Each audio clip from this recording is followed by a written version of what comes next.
আজি আমি important topic এটা কৰিবলৈ গৈ আছো এটা শব্দত প্ৰকাশ কৰা যদি আপোনালোকে আগৰ বছৰৰ প্ৰশ্ন কাকত চাই তেনেহলে দেখিব যে ইয়াৰ পৰা বহুখিনি কুৱেশ্যন আহিছে সেই কাৰণে আমি PYQ চাম চেম্পল কুৱেশ্যনো কৰিম আৰু শেষত আপোনালোকৰ কাৰণে পাঁচটা জিকেৰ কুইজ থাকিব যিসকলে কাৰেক্ট এনসাৰ কৰিব পাৰিব কমেন্ট সেকশনত কমেন্ট কৰি জনাব লাগিব তেওঁলোকলৈ থাকিব আকৰ্ষণীয় উপহাৰ ঠিক আছে গতিকে প্ৰথমে আমি চাওঁ যে কেনেকুৱা কুৱেশ্যন আহে চাওক যাৰ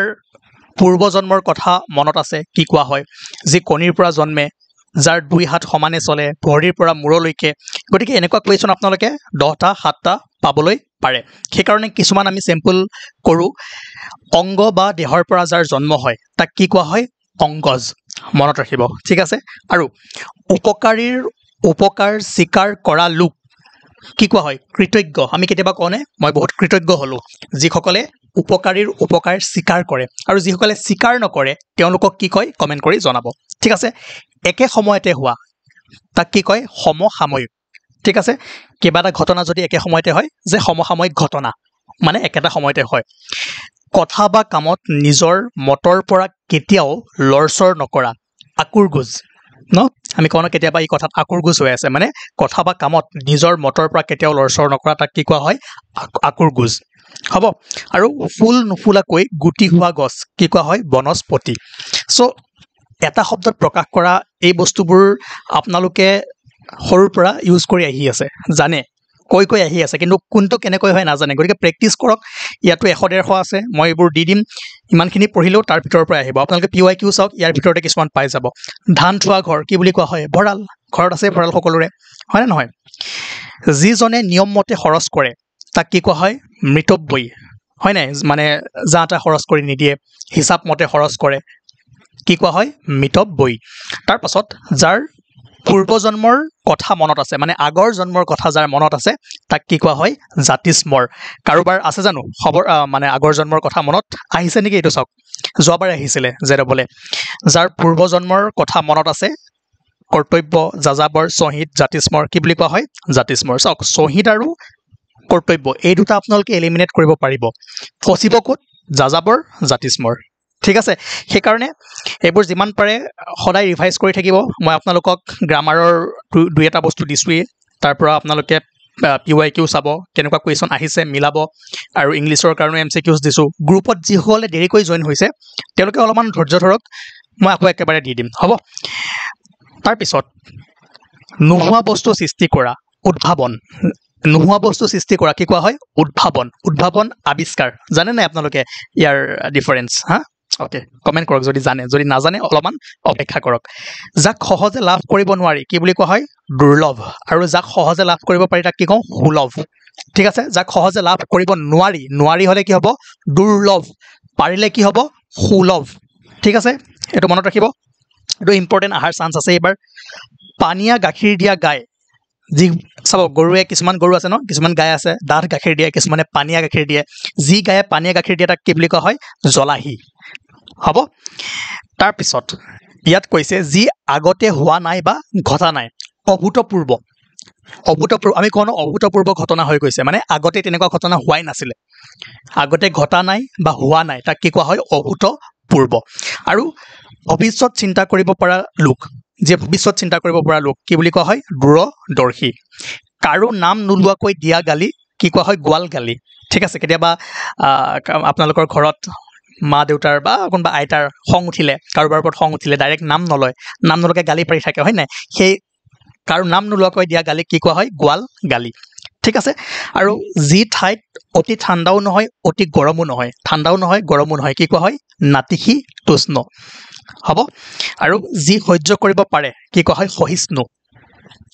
যোনে বহুত বেছি সহ্য কৰিব পাৰে হয়নে সো এইটো ইম্পৰ্টেন্ট হ'ব কাৰো নাম নোলোৱাকৈ দিয়া গালি গোৱাল গালি যি আগতে হোৱা নাই অভূতপূৰ্ব যি ঠাইত অতি ঠাণ্ডাও নহয় গৰমো নহয় নাতিশীতোষ্ণ হয়নে তো এইবোৰ বাছি আনিছো বাকি যি 100-150 আছে মই যদি পাৰো পিছত সময় হয় PDF কৰি আপোনালোকক তো গ্ৰুপত দি দিম সেইবোৰ যদি চাই তাৰ ভিতৰৰ পৰা আহিব ঠিক আছে তেনেকৈ সহজে লাভ কৰিব নোৱাৰি দুৰ্লভ এই বস্তুবোৰ আপোনালোকৰ কাৰণে ইম্পৰ্টেন্ট হ'ব তাৰ পিছত যি জুইত পুৰি নাযায় বা দাহ নহয় তাক কি কোৱা হয় অদাহ্য মানে যি জ্বলি নাযায় ঠিক আছে যি ঈশ্বৰক বিশ্বাস নকৰে কি কোৱা হয় নাস্তিক যিয়ে কৰে তাক কি কোৱা হয় আস্তিক ঠিক আছে যিয়ে ঈশ্বৰক বিশ্বাস কৰে তাক কি কোৱা হয় নাস্তিক মানে আছে ন কিছুমান মানুহ ঈশ্বৰক বিশ্বাস নকৰে ভগৱান নাই কি আৰু নাস্তিক আৰু যিয়ে বিশ্বাস কৰে তাক কোৱা হয় আস্তিক না কৰাটো আস্তিক নকৰাটো নাস্তিক হয়নে না আৰু যোনে কৰেও নকৰেও মাজত থাকে সিহঁতক কি কোৱা হয় প্লাষ্টিক আৰু এইটো যোগ কৰিছো ঠিক আছে তাৰপিছত পানী আৰু বাম উভয়তে চৰা জীৱ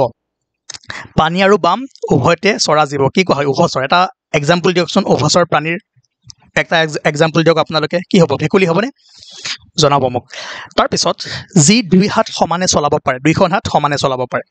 কি কোৱা হয় সব্যসাচী আহিছে ইয়াৰ ওপৰত কুৱেশ্যন বহুবাৰ আহিছে আৰু যি অনাই বনাই ঘূৰি ফুৰে কি কোৱা হয় যাযাবৰ ভূপেন হাজৰিকাৰ এটা গান শুনিছিল নে মই এটি যাযাবৰ মানে সেই গানটো আপোনালোকে যদি ভালদৰে শুনে তাতে পিছত দেখিব যে ভূপেন হাজৰিকাই য'তে ত'তে ঘূৰি ফুৰি আছে হয়নে ইলুৰৰ পৰা কলৈ গ'ল তাৰপিছত ক'ত ঘূৰিলে কি কৰিলে চিকাগোত কি হ'ল লিৰিক্সটো পাহৰিছোঁ আপোনালোকে অলপমান শুনিলে গম পাব যে অনাই বনাই ঘূৰি ফুৰে ঠিক আছে কি কোৱা হয় যাযাবৰ হ'ব খাবলৈ অনা কলপুলি কি কোৱা হয় খাই পাইছে আপোনালোকে খাই পাইছে কিন্তু দেখা নাই কলগছ দেখিছে যি খাবলৈ আনে তাক কোৱা হয় পচলা হ'ব তো এইকেইটা বহুত বেছি ইম্পৰ্টেণ্ট হয় আপোনালোকে চাব ইয়াৰ ভিতৰতে কুৱেশ্যন আহি থাকে মই আৰু দিম যি 100-150 আছে মই ইয়াৰ আগত আপোনালোকৰ